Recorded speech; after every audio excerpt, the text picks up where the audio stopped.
Hola a todos. Hoy día Josefina y yo, Claudia, vamos a hablarles sobre la organización cooperativa y democracia organizacional. Nuestra agenda será primero el contexto y problematización, luego pasaremos a hablar sobre democracia participativa, luego cooperativismo y finalmente entregaremos algunas conclusiones. En el contexto y problematización, primero quisimos plantearles algunas preguntas que te lleven a relacionar la materia pasada o los conceptos pasados que hemos pasado en el curso como empresa de sí mismo y entre otros, además del tema hablado en la clase anterior sobre el plebiscito y ese tipo de cosas. Bueno, la primera pregunta es, ¿consideras que la sociedad se desarrolla de manera cooperativa? ¿Ustedes consideran que participan en la sociedad? ¿Se adaptan nuestras necesidades al sistema o son nuestras necesidades las que crean el sistema? Dale, José. Bueno, ahí como decía Clau, deja esas preguntas, ¿cierto?, para la reflexión, pero antes de que pasemos a hablar de los conceptos, para un poco discutir esas temáticas, creíamos que era importante hacer un repaso histórico, ¿cierto?, de lo que es la organización cooperativa y la organización democrática. Queríamos ver, o explicarle un poco que la organización cooperativa nace hace muchísimos años, desde la prehistoria, que existen manifestaciones de cooperación como los medios como por medios de supervivencia, ¿cierto? Como vemos en la imagen, manera que tenían de organizarse, que los llevó a sobrevivir duras épocas, que luego ya en Egipto vemos en un sistema mucho más formalizado, que es el sistema de intercambio comercial cooperativo. Entonces empiezan a dislucir un poco que el cooperativismo también empieza a servir un poco por algo más económico o beneficio propio, no de supervivencia, sino ya eh, porque hay un comercio detrás. Y en la revolución industrial, con todo este desarrollo tecnológico que viene de Europa y un cambio histórico a nivel económico y laboral, que se crea este sistema más capitalista, empiezan a estas organizaciones a diluirse un poco y a ser como alternativas de organización y no como organizaciones fundamentales o normales principales. Por lo que empiezan a aparecer muchas asociaciones de cooperativas aparte, individuales, y no es como lo primordial desde ahí, desde que empieza a establecerse este ritmo eh, más fordista, que después pasa a ser fordista, post-fordista, como lo que hemos hablado en las clases anteriores. Y como más en Chile específico, las cooperativas surgen, así como repaso histórico, en la segunda mitad del siglo XIX, ¿cierto? Muy vinculadas a lo que es el mundo del trabajo, como se vio en el texto, donde hay un lento pero progresivo crecimiento del sector que ya a mediados de las décadas 1960 hasta 1973 existe un gran desarrollo de las cooperativas, con casi 1 millón de socios y socias y más de 3.500 cooperativas de funcionamiento. Desde este movimiento cooperativo se realizan muchas contribuciones a lo que es la calidad de vida de la población, ¿cierto? Los trabajadores y trabajadoras que no tenían una alternativa de trabajo fija, y empiezan a esparcirse por muchos sectores como vivienda, servicios financieros, empleo, seguro y muchos otros más, y que ya en el año 2015 en Chile, así como dato, el 38,24% de la población económicamente activa empieza a pertenecer a lo que son las asociaciones gremiales y cooperativas que forman parte de la economía social, que se llama, y que representa 3.264.064 habitantes. Esto con datos de la DAES, de lo que es las proyecciones y el panorama de la economía social en Chile. Y podemos ver que hablando de este movimiento cooperativo, podemos pensar en algo más grande. ¿Desde cuándo entonces surgen estos movimientos como parte de la democracia y cuándo surge esta organización democrática? Con el aclaro pensamos que, claro, si bien se puede hacer un encuadre súper grande histórico, con muchos hechos puntuales, ¿cierto? No que quisimos que no era necesario traerlos ahora en la presentación o necesariamente ir viendo punto por punto, pero sí quedarnos con estos elementos importantes y principales que creíamos nosotras de cómo interactúan en esta organización democrática y cómo nace, cómo surge, las necesidades, ¿cierto?, de las personas y los humanos que vivimos desde la prehistoria, están a veces establecidas en los derechos y es lo que queremos empezar a establecer como derechos. También hay una suerte de votación que llama a la democracia, que llama a esta participación de la ciudadanía como los elementos principales de ella, y que existe este poder que interactúa de manera transversal en estos elementos configurando un poco, como dicen los textos, que más bien para nosotras es una desconfiguración de lo que son estas necesidades, derechos y la votación, porque van a empezar a existir distintos matices entre en las distintas vivencias de las personas, y ahí quizás empieza a jugar un poco el conflicto de la democracia también. Y creemos que lo que empieza a diluir en el día de hoy es este constante enfoque en mantener este orden, que va a empezar a afectar de modo más radical la valorización y el modo que conseguimos las prácticas democráticas, que finalmente llevan a visiones liberales de la democracia que han hegemonizado el sentido de esta misma, y que llevan un poco a los problemas y conflictos que vamos a hablar actualmente, que ahí sigue la clave. Estas son unas notas que Fernando Chávez Solca hace de Chantal Mouffe y Luis Tapia, que son dos personas que han trabajado mucho en lo que es la democracia en América Latina. Dale, Clau. Bueno, y en una contextualización actual, o sea, de lo que está sucediendo, podemos ver que existe una reproducción neoliberal de la forma empresa, con su objetivo fundamental en el empresario de sí mismo y en un espacio de riesgos, donde se encapsula una serie de cambios impredecibles, donde cada quien, de manera individual, debe asegurarse un escenario de nuevas formas de calcular, programar o planear el ejercicio de su autonomía. Bueno, ¿y dónde queda entonces aquí el cooperativismo? Vemos que vivimos en una sociedad muy individualista.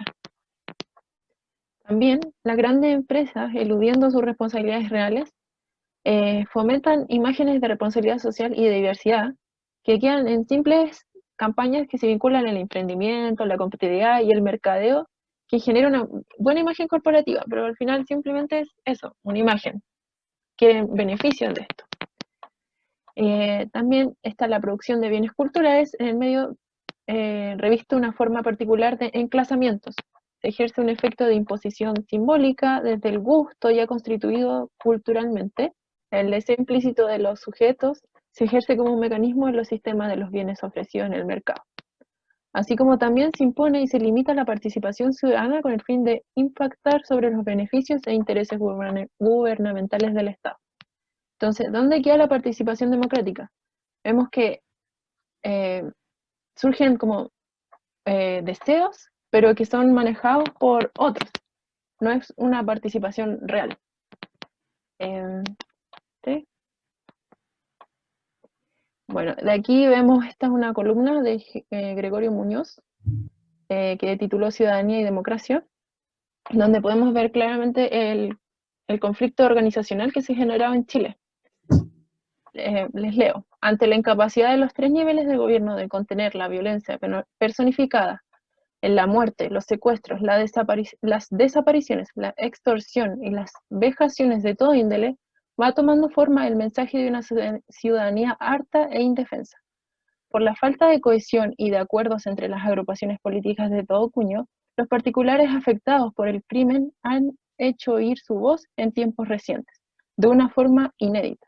Así en las calles, los diarios, en los medios electrónicos, cada vez son más frecuentes los reclamos de los particulares cansados y dolidos, víctimas de una ola de violencia que parece no tener fin. Bueno, José, aquí te dejo, si quieres dar. Sí, bueno, bien fuertes las palabras de lo que fue parte del estallido social del año pasado. Creo que quedan muy bien reflejadas y también muy reflejadas en esta imagen de esta solicitud que hace la ciudadanía, ¿cierto?, la sociedad, el pueblo, de que hay un Estado que es asesino y que se pide que quien está en el poder en este nivel, en estos tres niveles de gobierno, que se renuncie, ¿cierto? Como que hay un total conflicto organizacional que viene desde quienes están al cargo y de quienes están limitando nuestra participación. Entonces yo creo que ese relato de Gregorio con la imagen complementa súper bien este conflicto que queremos presentar, o esta problematización, este encuadre que viene a ser también parte de lo que hemos discutido en las clases anteriores y lo que vamos a seguir discutiendo, y sobre todo en esta clase también.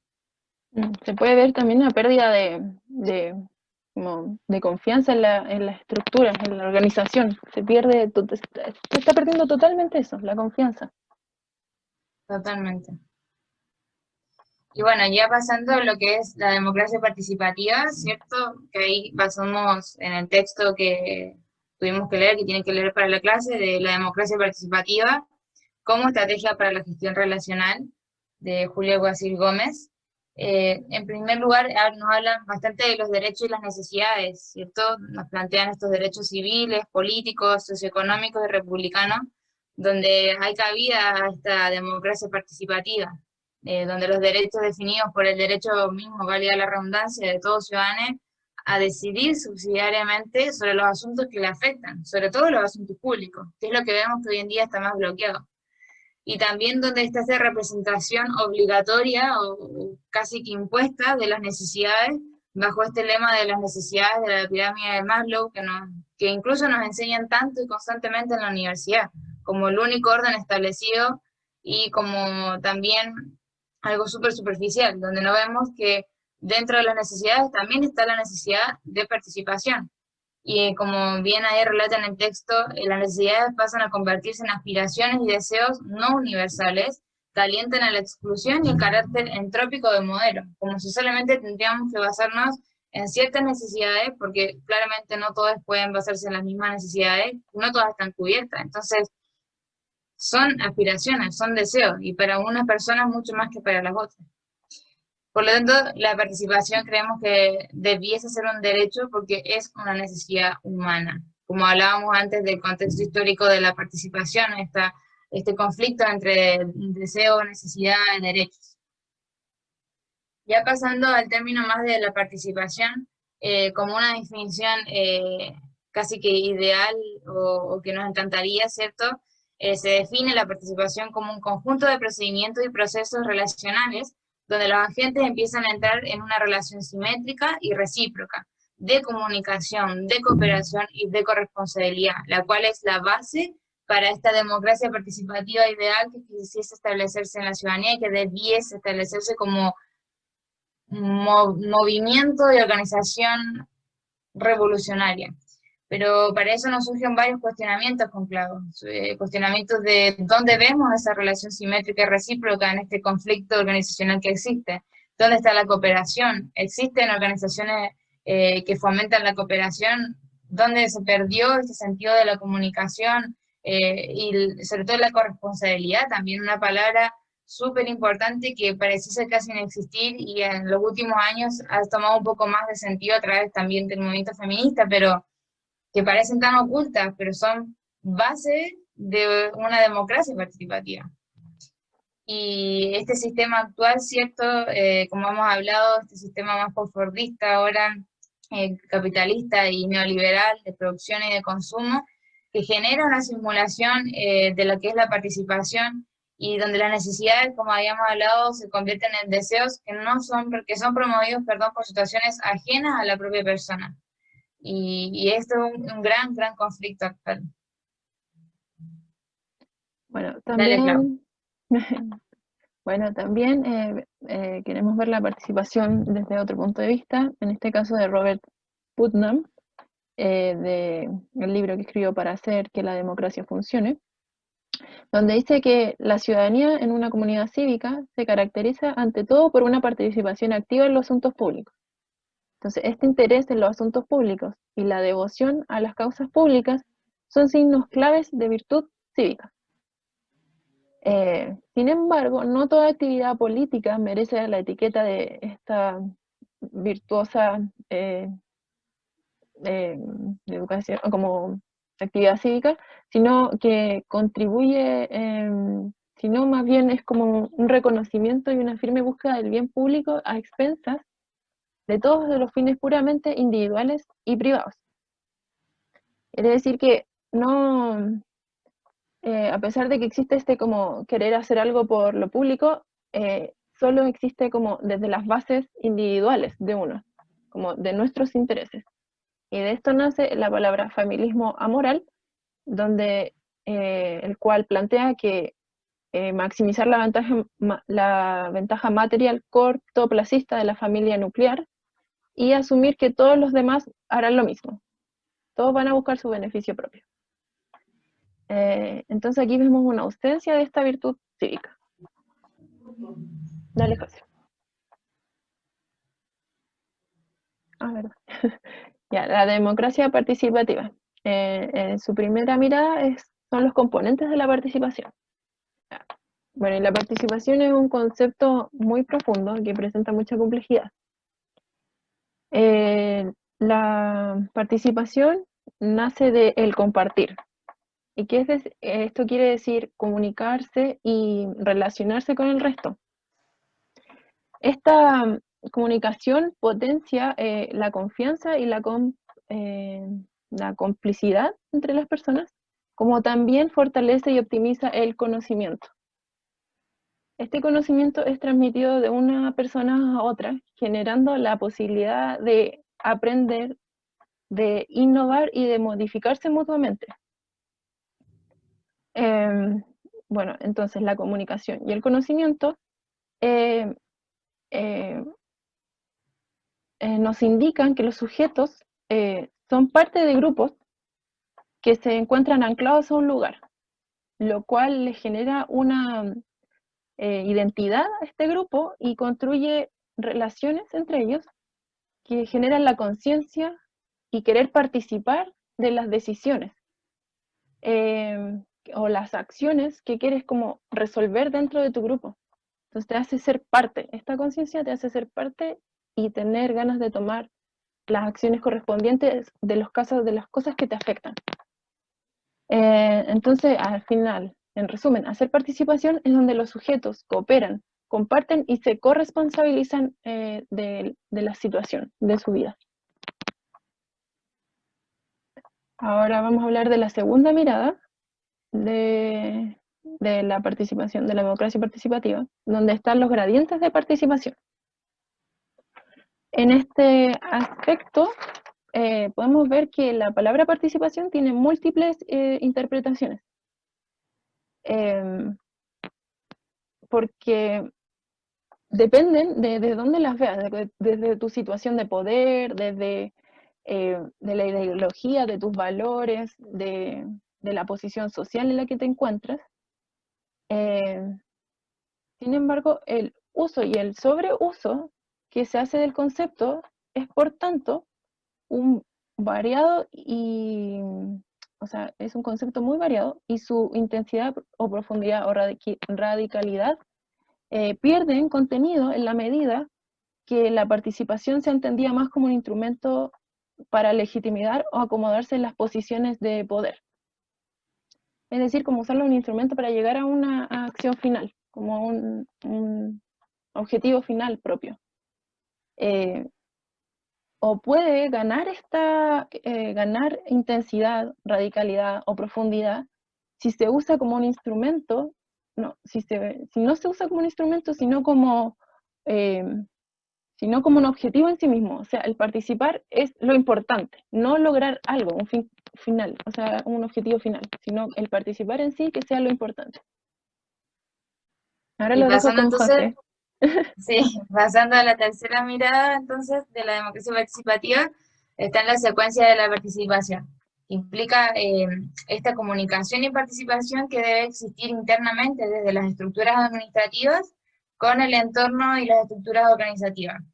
Entonces, que se plantea a través de esta secuencia, donde la estrategia participativa debe estar en el análisis de la realidad, en todos los diseños de estructura y programa, en formulaciones de los distintos servicios y la producción de los mismos, y también los balances social de los resultados, con esta constante comunicación entre lo administrativo, la estructura como el gobierno, poder, con las estructuras más sociales o no estatales del gobierno y que eso en conjunto genera un modelo de gestión relacional donde se profundiza en la relacionalidad que existe entre los agentes que intervienen en todos estos procesos participativos y los llevan de una mejor manera.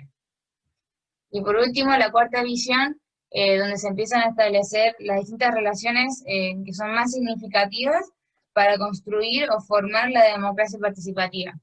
Hay mencionan distintos tipos de relaciones entre el gobierno local y las entidades sociales, por un lado, que se deben complementar el sector público estatal y el sector público no estatal, donde el público estatal es el orden que ya está establecido, ¿cierto? Por este poder, las estructuras administrativas que existen, Y las no estatales son todas estas organizaciones sociales que existen con vocación pública, que también están, que son respetadas y se entienden y que están establecidas de distintas maneras. Para el desarrollo de estrategias participativas, un poco como vimos en la mirada anterior, e incorporar esto como mediador de las organizaciones sociales. Después pasar a las relaciones entre el gobierno local y los ciudadanos y ciudadanas, donde se incorporan a los ciudadanos en las decisiones públicas, y para eso es imprescindible el trabajo en red, en cooperación, donde cada uno cumple un rol de forma no exclusiva ni excluyente, ¿cierto? Pero son grupos informales, o son los grupos técnicos, o donde existen estos líderes naturales, donde hay entidades y los equipamientos son parte de los mediadores para estas relaciones, y que se dé la democracia participativa. Luego las relaciones interadministrativas, donde existe la necesidad de un plan de comunicación relacional interno, un plan mucho más estructurado, ¿cierto?, en las administraciones locales, donde la comunicación y participación relacional y transversales tengan capacidad de liderazgo y competencias para articular distintas partes, algo mucho más formalizado y estructurado, pero también necesario para llevar a cabo la democracia participativa. Luego tenemos las relaciones de las entidades sociales con la base social, donde existen estas innovaciones y nuevas posibilidades de la democracia participativa, en donde se debe adoptar metodologías dirigidas a la mediación constante de esta negociación y reestructuración de las redes sociales, de estas relaciones sociales más bien, y que para eso se necesita la complicidad de una administración, pero una administración como herramienta, una administración como complemento, pero no como fundamental o principal, como con esta supremacía de poder, digamos.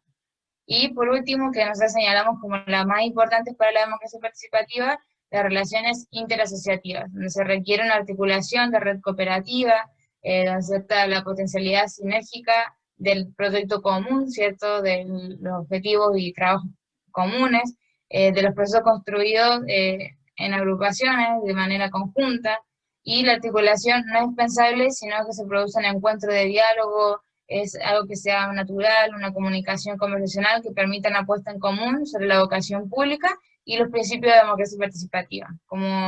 Es como el mundo ideal, por así decirlo, pero también es donde creemos que es como más pura la participación. Y pasamos a cooperativismo. Clau, te dejo a ti. Bueno, ahora vamos a hablar de cooperativismo en base al texto de organización y relaciones del trabajo en cooperativas, que es el texto obligatorio entregado por la bibliografía del curso.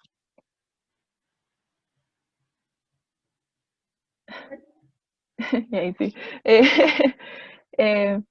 Bueno, las cooperativas nacen de las crisis económicas, del desempleo, el sistema capitalista, neoliberal, y se genera esta alternativa, cooperativas, donde nacen de una revolución informal más que nada, y nacen de una necesidad común de la gente. Tiene enfoque en las capacidades y en las habilidades de esta, y buscan generar una solución a esta necesidad común que al final se es creando estas cooperativas. Bueno, la amenaza de las cooperativas son el entorno económico, el capital social, el apoyo insuficiente y el exceso de normas no conocidas. Y las oportunidades son la reestructuración, el entorno local, los sindicatos y movimientos y la creación de empleo. Bueno, ahora vamos a hablar de los tipos de cooperativas. Existen las populares, que su intención es generar empleo a través de programas gubernamentales en el momento de recesión económica. Las nacidas de movimientos sociales, que son los miembros que se encuentran comprometidos con sus ideales democráticos y solidarios y tratan de cubrir necesidades sociales y al mismo tiempo también donde las motivaciones para su creación pueden ser ideológicas o prácticas. También existen las pragmáticas, que tienen por objetivo tercerizar actividades y reducir costos, o sea, solo como un modelo de negocio, así como cómo hacemos mejor el trabajo, solo eso.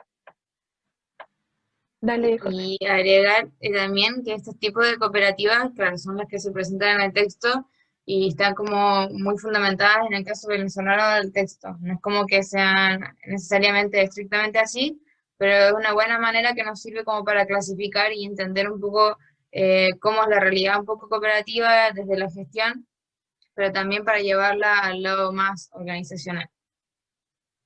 Y por eso, como llevándola a este enfoque más organizacional, queríamos darles ejemplos más chilenos para que se entendiera un poco y se hiciera una bajada de estos conceptos y de estas clasificaciones.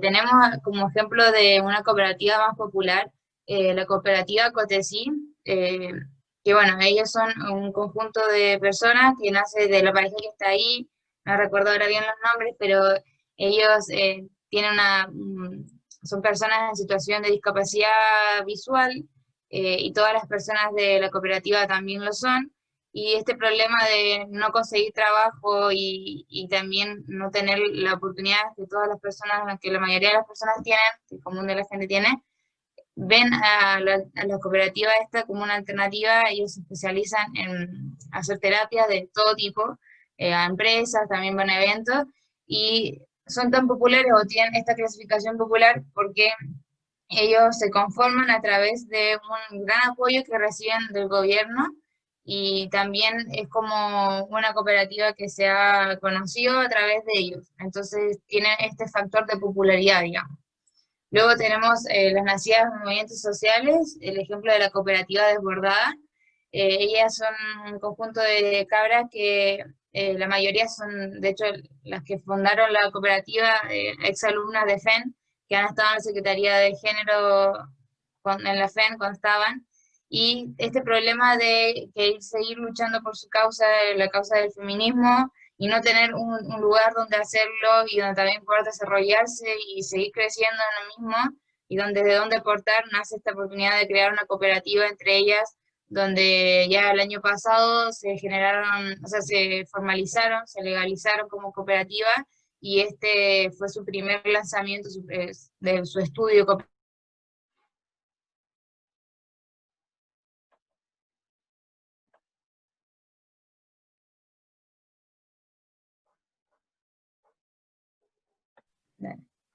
Y bueno, y en resumen vemos una cooperativa que se dedica desde sus orígenes por una causa, por esta causa del movimiento feminista.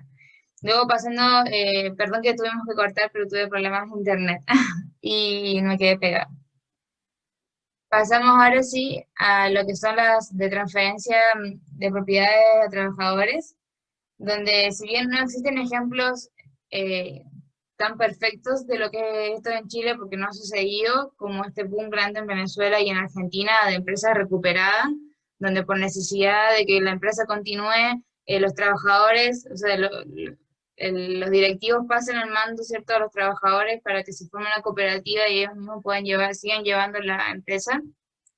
Pero sí tenemos el ejemplo de la pesquera Frío Sur, que en esta época de, bueno, a raíz de la contingencia y todo lo que estuvo pasando también, estallido social y toda esta crisis más económica, tuvieron que despedir a muchos trabajadores y tenían que haber despedido muchísimos más, pero decidieron como una alternativa muy válida y también como que beneficiaba a ambas partes, perdón, el hecho de que el 20% de las acciones del directorio pasó a ser para la cooperativa de los trabajadores de la pesquera Frío Sur. Entonces, si bien no es toda la empresa, por lo menos ya la cooperativa de los trabajadores está dentro del directorio tomando también decisiones y siendo parte de lo que es más el negocio en sí. Entonces no es perfecta, pero de a poco se está implementando, es una suerte de a poco ir trabajando en Chile, que bueno, tan difícil, ¿cierto?, este establecimiento de las cooperativas. Y como pragmática tenemos a Corún, un ejemplo muy tangible, creemos, el hecho de que nacen con esta suerte de poder ser más competitivas y con este poder que estaba pasando con las lecheras del sur, donde las empresas de lácteo empiezan a contratar, o sea, a importar leche de afuera y es mucho más económico, y las empresas del sur, las lecheras del sur empiezan a perder muchísimo, y con el fin de volver a ser competitivas y volver a estar en el mercado, lo que pasa es que se hace de forma esta cooperativa y empiezan a ganar mucho, e incluso lo usan como imagen, como vemos acá, que por eso mismo quisimos ponerla, dice Colún leche fresca envasada en su origen, un poco como lo que hablábamos antes de los envases de botella con tapita verde, como nos quieren vender esta imagen de, además estás comprando algo 100% chileno y nos estás ayudando, y ellos ganan con eso. Y entonces súper pragmático este modelo de cooperativa. Y bueno, entonces tenemos que... Ah, Clau, ¿tú quieres agregar algo? No, no, dale. Súper. Entonces, bueno, también como menciona en el texto, hay ciertas decisiones claves para este diseño organizativo en cooperativas, donde esta reestructuración y apertura económica de los países más de Latinoamérica, hay cierta tendencia en cuanto a la organización empresarial y que existe un gran impacto en el mercado laboral que genera nuevas condiciones para procesos más flexibles e ir adaptándose, de a poco ir con este modelo más postfordista también de la comodidad, de la flexibilidad, de los horarios laborales.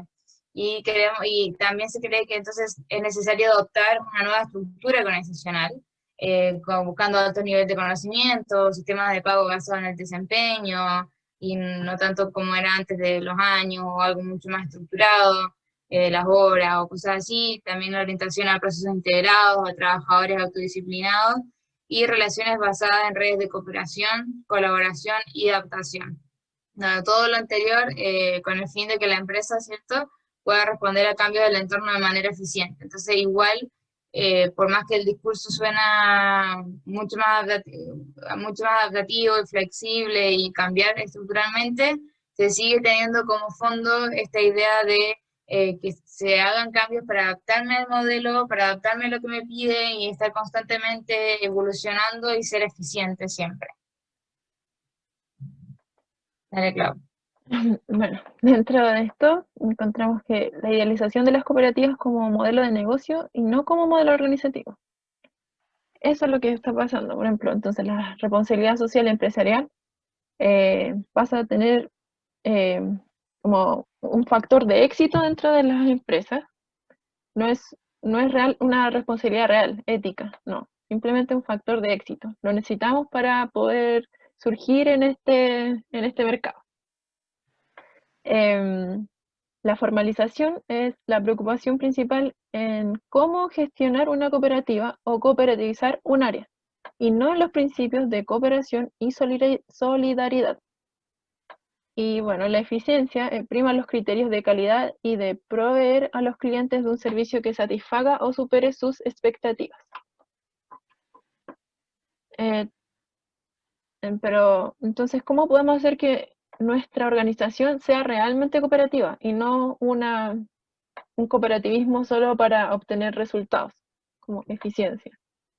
Sino hay que tomar la responsabilidad social como el principal objetivo y no como un complemento para desarrollar como la organización, sino como tomarse realmente en serio estos principios.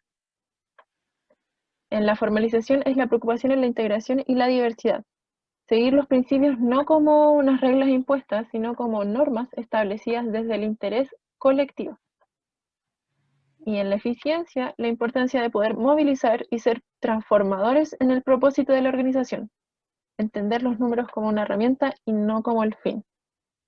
Es decir, participar realmente de llevar a cabo los procesos y no tener solo ver el objetivo final de las utilidades. Y ahora, José, dale. Y bueno, desde el principio que le hemos invitado a cuestionarse, ¿cierto?, a plantear ciertas interrogaciones de la clase y de las anteriores también. Como conclusión también nos gustaría que queden estos tinteros también en la reflexión de la clase, si es que, ¿cuáles creen ustedes que son las razones de que estas ideas estén tan en boga hoy en día, de que se sigan hablando? Como hemos también hablado de todos los temas están como en boga hoy en día. Y si es que esto será un cambio dirigido por las personas o más bien es un cambio necesario para continuar con el sistema. Planteamientos estructurales bien importante y cómo seguimos trabajando esto ahora desde la organización cooperativa y desde la cooperación, desde la Democracia organización por... democrática. Entonces, nosotras como cierre creemos un poco que estas palabras, un poco con la imagen atrás, un poco cliché o cringe, como hoy en día al propósito, de esta reflexión tan importante en torno a estas palabras, un poco como suerte de pilares, ¿cierto? De la importancia que tiene hoy en día la legitimidad y cómo la pensamos actualmente. Entender que la legitimidad hoy está súper basada en los números, basada en estos conocimientos únicos profesionales y muy lejanos de la sociedad, de la participación, muy lejanos de la representatividad que debe tener las decisiones que se toman y la importancia de esta empatía y ser parte, no solamente como un eslogan, sino realmente ser parte de las decisiones. Y para eso también creemos que es aquí donde la educación pasa a jugar un rol fundamental y crucial en cómo nosotros podemos empezar a establecer lo que es normal, lo normativo y la estructuración y la estructura y lo que no. El poder de la reeducación, ¿cierto? Que no solamente quede en una suerte de pasar este poder de transformación a las personas y que ellas se encarguen, sino a que podamos establecer que la educación es importante como medio de la participación y como medio de que tú puedas hacerte cargo en conjunto y colectivamente de estas decisiones que deben tomarse y por eso se llama y se fomenta, se pasa a esta indispensable de pensar siempre en la cooperación como un medio de empezar a reestructurar. Y lo importante de que nos gustaría que se piense todos los temas que hemos hablado no como algo gestionable y algo que se tiene que cambiar solamente dentro de las organizaciones o en empresas y que ya está, sino que es algo mucho más grande, es algo organizacional. Así que esperamos que les haya gustado mucho la clase, los temas, ojalá se puedan traer temas o cosas muy interesantes. Y bueno, cualquier duda también la pueden llevar a la clase y ahí seguimos debatiendo. Así que muchas gracias por ver este video y espero que estén todos muy bien. Gracias.